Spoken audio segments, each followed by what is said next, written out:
Namaskar, I am Dr. Sonali Naik. Today we are going to read the sixth chapter from Gajanan Vijay Granth. Before that, let us do a meditation. Sit quietly, take a deep breath. Focus your attention between your two eyebrows. See in your mind's eye.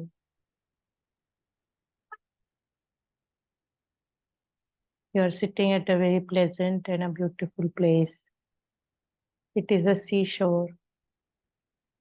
You can hear the beautiful music of the waves. A cool breeze is blowing.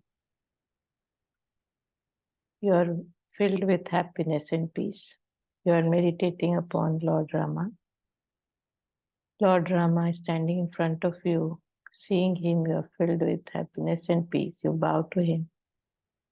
He gives you his blessing that you remain forever healthy and happy. The protective cover of his blessing stays with you all your life. Within this blessing's cover, you are forever guarded, forever guided, forever loved, forever prospered. Because of this, your life is filled with sweetness, happiness, and peace. Give thanks, open your eyes. Jai Gajanan. Shri Ganeshaya Nama. O realm of all good fortune, it is an established dictum that a saint's kind blessings drive away inauspicious happenings. I have come to your door with great belief and hopes. If you fail me, it would bring disrepute to you and all seers. God Madhava, don't get upset with me. Uphold the prestige of this innocent child. Kindly remember that they hold the mother answerable for any shortcomings of her young toddler. Once Bankat Lal organized festivities at his farm for his friends to enjoy roasted corn on the cob. Saint Gajanan was an honored invitee, the main attraction at the party. They sat near the well, each holding ample water in its fold. Tall tamarind trees stood around, looking down on the guests squatting on the ground. Fire was ignited at a dozen places to roast the corn pieces. Smoke rose to the skies, disturbing the beehives. Wild bees from the trees, with their fiery sting, swung down, hovering on the guests, eagerly waiting their turn for the call. Instead, they had to run amok, covering their faces with blanket veils. Everyone loves his own life. It was true of these people. Saint Gajanan sat nonchalant in this entire scramble. Deeply engrossed in his reflection, he thought of the beehives, of himself, the guests, and the corn, saying, I am the bee and the stinging thorn. I am the beehive too, and a part of this show. I am the corn and the eater also. All this is part of the cosmic entity wherever in the universe you go. The bees covered on him and covered him like a blanket. The casing was so perfect that not an inch of him was left. They stung him everywhere with their deadly barbs. The guests watched this helplessly, unable to lend a helping hand. Bankat Lal was sorry that he had brought Saint Gajanan to the farm. The saint could know this with his divine insight, that Bankat Lal was rushing to save him from this plight. He was happy that there was one disciple trying to save him from this debacle. He looked at the bees and said, Now is the time for you to go and take rest. The bees flew back to their hives. It was just a minute's flight. The saint smiled and said, Bankat, you see, on you gave a good feast to the bees. Remember, in times of calamity, no one helps except the Almighty. When the poisonous flies dived down to attack, the party lovers fled away in a pack. These selfish people love good food and sweets and run away when the bees come to sting. Said Bankat with an apology, I am responsible for this tragedy. To pull out the burning barbs forthwith, shall I summon an expert goldsmith? The saint said, This is nothing bizarre. Stinging is a part of the bee's nature. They behaved accordingly. The sting does not affect me. They are a part of God's creation. I too am. Is his incarnation. Just tell me how water can ever harm water. Bankat was happy at this awakening. He got a goldsmith to pull out the strings. The saint laughed and said, "You would not be able to see them in such a case. It is clear that they cannot be pulled out by pincers." He then took a deep breath and held it up for a while. The strings popped out of his body, leaving the observers breathless. They were glad to realize the greatness of Gajanan, the majestic saint. The crowd reassembled, the fairy beads were quiet, maize cones were roasted without any quagmire. Guests enjoyed the feast to a great extent and went home in the evening with great content. Sri Narsiji, a Maratha saint of great distinction, had become one with God. Because of his devotion, he was the disciple of Shah Ali and stayed in dense woods, not accessible easily. Biography of Sri Narsingh is narrated in Bhakti Lilamrut pages, where details of his great deeds are narrated in detail. The forest lay near a court, just 36 miles to the northeast of Bankat Lal's domicile. The woods were deep and dense with tall trees, wild grass, and creepers, inhabited by snakes and similar creatures. In such a dreadful forest, Sri Narsingh stayed alone in complete seclusion. Gajanan went to see him on his own. Water merges with water, like things mix with each other, unlike things don't do it ever. Looking at Sri Gajanan, Narsingh was happy beyond his depiction. One was Hari, the other was Har. One was Ram, the other Mulidhar. One was sage Vashishta, other Parashar. One the banks of Ganges, other Godavari.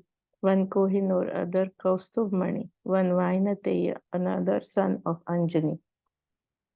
When they met, they were very happy. They sat next to each other and exchanged experiences. Said the saint to Narsinga, in picking family life, you did well. Renouncing that, I followed the path of yoga to know the ultimate reality, Brahma. The path of yoga has many strange things incomprehensible to human beings. To hide them on many occasions, I behave like a crazy person. There are three paths to ultimate reality: action, devotion, and yogic ability. Apparently, they look as three different paths, but in reality, they have the same goal. Yoga is suppression of activity of body, mind, and will, so that the self may realize its distinction from them and attain liberation. If a yogi feels proud of this path, he will remain away from the ultimate fact. When you take up the yogic path, remain detached like the drop of water on a lotus leaf. To understand the principle behind it, if you accept family life, be like a pebble in the river, remaining wet all the while, yet not soaking up a drop of water. Remain free from expectations. With complete concentration on the master of this creation, then nothing is impossible. You and I and God are one, and the people around are not different. Such should be your behavior if you pick this as your option. With great modesty, said Shri Singh Ji, I am grateful to you for meeting me. Prapanch, this business of life is very much unreal like the shadow at noontime. I will follow your kind counsel. Please come to me again and again. Everything is predestined in this world, yet we have to perform our duty as well. As is prescribed by the Almighty, I request you to come here again. As the younger brother, it would be my gain. I'll await you like Bharat at Nandigram, waiting for his brother Sri Ram. With your yogic power, it is easy for you to be here without touching your feet anywhere. You can travel anywhere you like. The three worlds to you are all alike. With great affection, they discussed various points of importance over and over. This is the way real saints behave, while hypocrites fight and grave. Don't select them as your guru ever. They breed greed, be aware. They don't have any powers to guide a shattered boat to a path. They do gather a lot of publicity. Shun them with prudence and discrimination.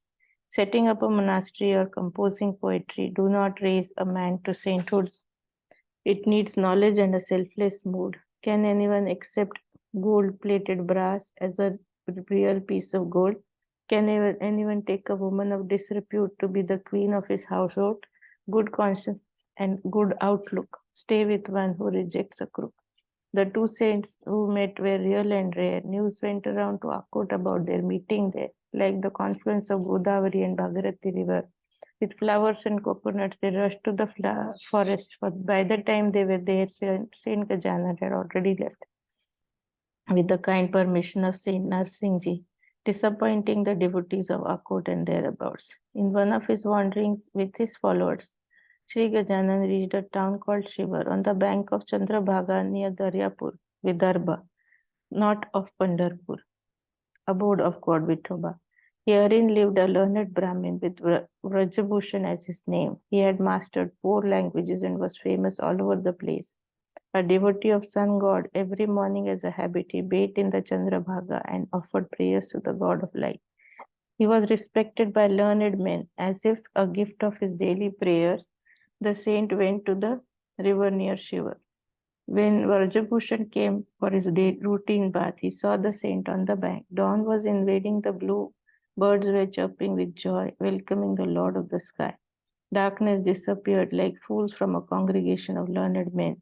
As the sun peeped up the horizon, the saint sat engrossed in his blissful domain, surrounded by his disciples as rays of light. Vrajabhushan saw Saint Gajanan, a shining form with long arms, eyes focused on nose in concentration. Vrajabhushan's joy knew no bounds. He rushed to the revered saint, washed his feet, and offered worship, bowed down to him with great respect, reciting the 12 names of sun, performing arti and singing prayers in verse, which went thus: I got the reward of my penance by a glimpse of your feet divine. I have been offering prayers to sun god. I see him here now. What a delight. O Gajanan, you are the Brahma, full of knowledge and support this universe. You take births again and again. All my concerns have vanished as I see you. Bestow your kindness to me. This is all I ask of you. Saint Gajanan hugged him as a mother to the child and placing hand on his head spoke to him some words of choice. You will be respected and loved by people. Don't relinquish the path of duty. Don't think of rituals as meaningless, yet don't get involved in them completely. Do your duty unmindful of fruits. This is the way to meet God, and keep your outlook unblemished. Hold these words in your mind. Now go home. I'll always meet you in your meditations. Thus saying, the saint gave him some coconut pieces and traveled back with the followers to Shega. Shega was Shivga formerly, but in due course changed its name, which eventually stayed.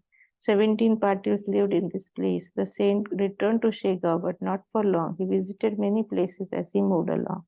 Summer passed by. It was Shravan, month of rain and festivals. Annual celebrations were on at Hanuman temple. Families of Patils, all devotees, gathered under temple's canopy. Patil being a powerful authority, people cooperated in all his activity. This month-long function had all religious aspects, abhishek, prayers, and feasts for devotees to their heart's content. Khandu Patil, a noble person, was the leader of the function. Authority is like a tiger skin and becomes terror to people and kin. Yet people united achieve a lot which a king alone cannot. The saint came to the temple to attend festivals in Shravan. He said to Pankatlal, now here from now, I will be staying here. Hope you don't mind this choice. Seers don't live in a friend's house. I have relinquished all worldly ties and will live in a temple all my life. That doesn't mean I ignore you at all. I'm here at your beck and call. Shankaracharya moved from place to place. Machindra and Jalandhar avoided houses. Shivaji's mentor Ramdas Saint selected Sajjangarh as his place. Think over it and don't say no. After all, this place is yours too. Bankatlal was helpless and gave his consent. Maharaj came to the temple and everyone rejoiced. Bhaskar Patil stayed with him. He enjoyed the choice. May this composition help seekers to reach the feet of the saint.